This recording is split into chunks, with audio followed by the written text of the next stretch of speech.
बिनविरोध निवडणूक होणं ही लोकशाहीच्या दृष्टीने योग्य वाटतं, की ह्याच्यातून नागरिकांचा मतदानाचा अधिकार हिरावला जातोय असं वाटतं तुम्हाला?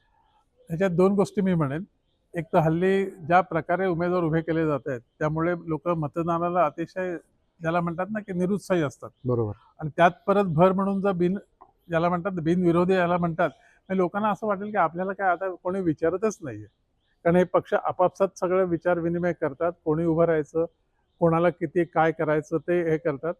आणि नोटा जोपर्यंत पॉवरफुल होत नाही, म्हणजे नोटाची जर जास्त मतं असली तर त्या खालचे सगळे उमेदवार, मग तो बिनविरोध असला तरी तो बाद झाला पाहिजे, असा जोपर्यंत कायदा ठोस होत नाही तोपर्यंत जनतेच्या ह्या नोटालाही काही अधिकार नाही आणि लोकांना इंटरेस्टच राहणार नाही ना.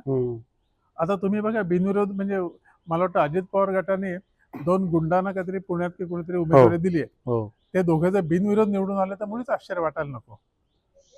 कारण सगळा प्रकारच तसा आहे. कारण राजकारणात गुंड यायला लागलेत की गुंडचं राजकारण व्हायला लागलं हे बघायला लागेल. चर्चिलने खूप पूर्वी एकदा म्हणून ठेवलं होतं जेव्हा स्वातंत्र्य झालं तेव्हा, की भारत हा स्वतः गव्हर्न होणारा देश नाहीच आहे. ह्याच्यामध्ये एकमेकाला लुबाडायची खूपच प्रवृत्ती आहे. आणि मला वाटतं दुर्दैवाने 75-76 वर्षानंतर चर्चिल भाऊने जे काय सांगितलेलं होतं ना, ते आता ते सत्य आता होतं. थोडं थोडं दिसायला लागलेलं आहे.